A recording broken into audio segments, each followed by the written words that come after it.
Hey, what's up everyone? Welcome back to a new guide video. Today, let's quickly dive into the way that you fix the Instagram login activity alert.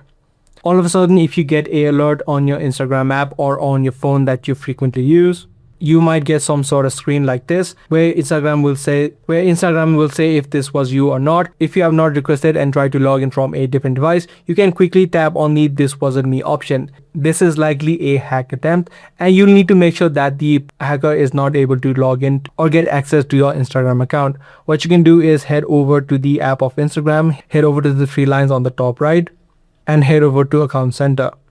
From this setting, head over to Password and Security, and then head over to where you're logged in. This way, you're going to see all of the devices that you are currently logged in.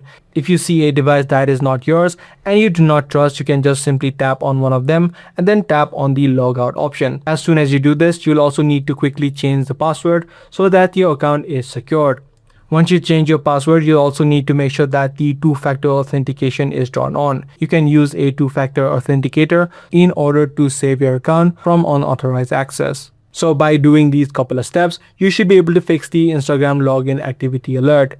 If this guide video did help you out, make sure to subscribe. That's going to be all for this one. I'll see you in the next video.